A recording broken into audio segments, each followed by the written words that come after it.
What's going on, everyone?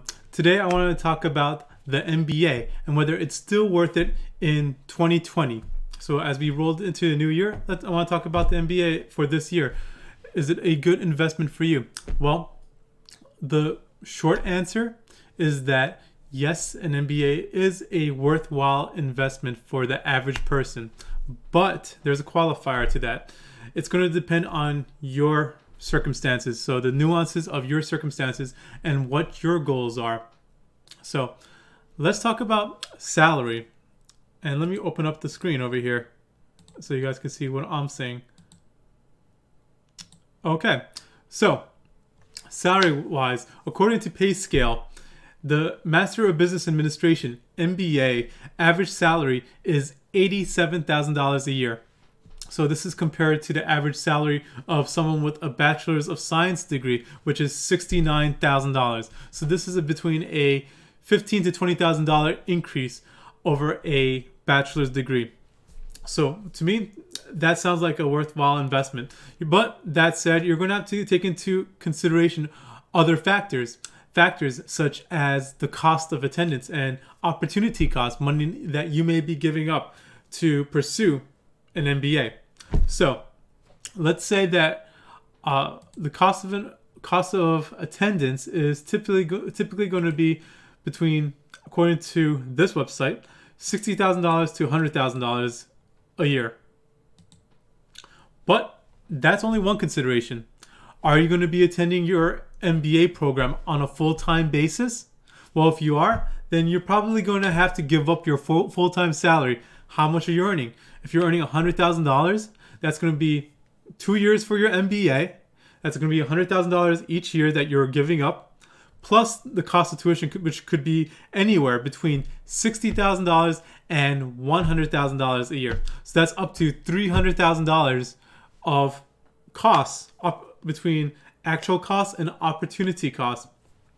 So something to consider. If you're earning less, let's say you're earning $50,000 a year, 50,000 times 2, $100,000. You're going to a more affordable school, $60,000. So it's going to be $160,000 for the entire program. So, and if you're coming out of that program earning $87,000 a year, that's going to be 87 minus 69, $18,000 more annually. And let's say it's $160,000. So 161,000 divided by 18,000. That's going to be 8 to 9 years to recover your initial cost. So that's not a terrible investment, actually. That is, by most measures, to be a pretty solid performance. So even under those conditions, it's going to be worth it. Let's say you're earning, prior to attending your full-time program, you're earning $100,000 a year. So it's 100,000 times 2, which is $200,000. Let's say you're going to a top program, a prestigious program, or just a program that's very expensive. Let's add another 100,000. So that's $300,000. And now you're coming in and you're making average. So it's $87,000. So $87,000, subtract that by the average bachelor's degree salary, which is $18,000 difference. So $300,000 divided by $18,000. That's going to take you 16 or 17 years to recover your initial cost. So yeah, all things to really consider. So if you're going to be attending a full-time program, due to these factors, you're probably going to want to either go very cheap, or you want to ensure that the program that you're attending will ensure that you are coming out of it making a solid top salary. So that means attending Harvard University, Columbia University, Wharton, Sloan, your Magic 7, your top 10 schools, and really just try to get somewhere up there.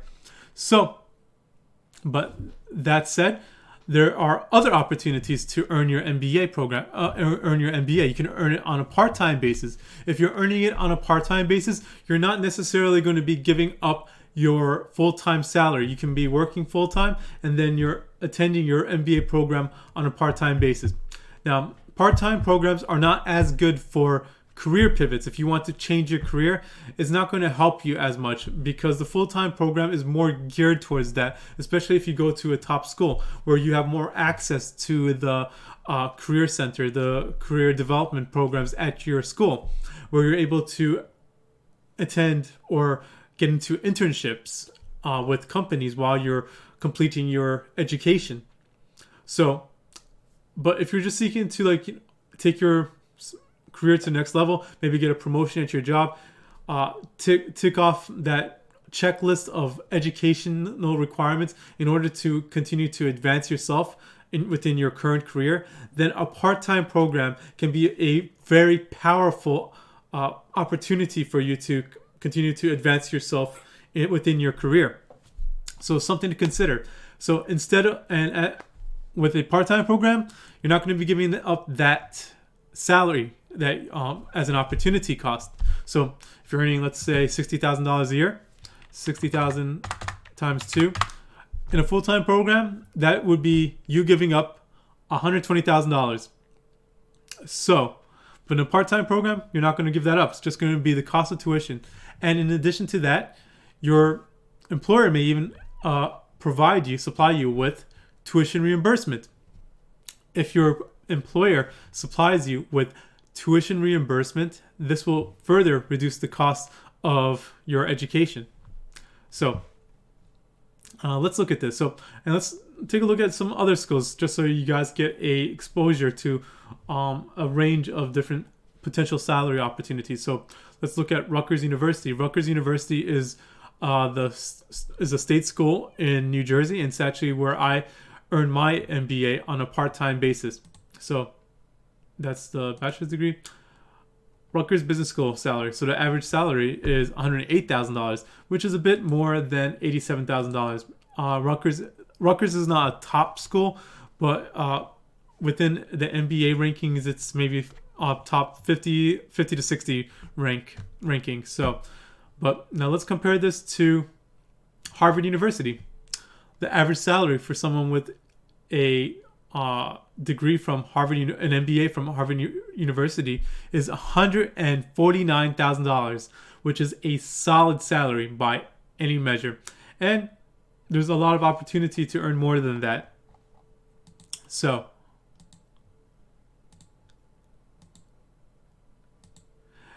if we go into Indeed.com and we plug in the MBA into the search function, we can see over 43,000 job opportunities posted there. So with an MBA, you're going to have a lot of opportunity for a lot of different types of positions. You can go, and we can just go through down this list. Investment research analyst, or you can become a MBA business strategy intern. This is for internships. So go into strategy, business strategy, investment performance reporting analyst. Let's see what else we have here. Investment analyst, planning and analysis specialist. So this would be some sort of financial planning and analysis. So forecasting, budgeting, things of that nature. Investment banking analyst, which is a solid career. Very difficult, very challenging, a lot of hours required. Investment analyst, finance team, summer, let's see. So a lot of finance opportunities. There's also going to be marketing opportunities. There is a wide range of opportunities here. Operations intern, that's only $15 an hour. I don't think you would want to go to earn your MBA for $15 an hour. So let's ignore that one. But yeah, a lot of opportunities within finance and investments. So let's look at this. RB, MBA intern, assistant brand manager internship. So this would be somewhere within marketing. So yeah, a lot of opportunities, as you can see. And let's take a look at some of the career paths for MBA. So an MBA can become a project manager, senior financial analyst, chief financial officer, CFO, operations manager, human resource HR manager, financial controller. And let's look at some of Harvard University's career paths. So this includes Chief Executive Officer, Chief Operating Officer, President, Chief Financial Officer, Executive Director, Business Development Director, Vice President, Marketing. So a lot of like C-suite executive positions. So, all right. So that's really all that I have to say about an MBA. An MBA is going to be, for the average person, is going to be a worthwhile investment. If you attend it on a full-time basis, it's going to take a little bit longer for you to recoup the initial cost. If you attend on a part-time basis, you'll be able to recoup that initial cost quicker because you're not going to be outlaying that opportunity cost of foregone wages. And the more you earn, the more the opportunity cost that you are going to be losing out on. All right, guys. So that's all I got to say about my thoughts regarding the MBA. Overall, it's a worthwhile investment, something that I would recommend you guys to look into, but it's really going to depend on your individual circumstances. All right, guys. If you enjoy the content, feel free to hit that like button, hit that notification bell, and hit the subscribe. Until I see you guys next time, have a good one. Work hard, work smart, keep hustling, and peace out, guys.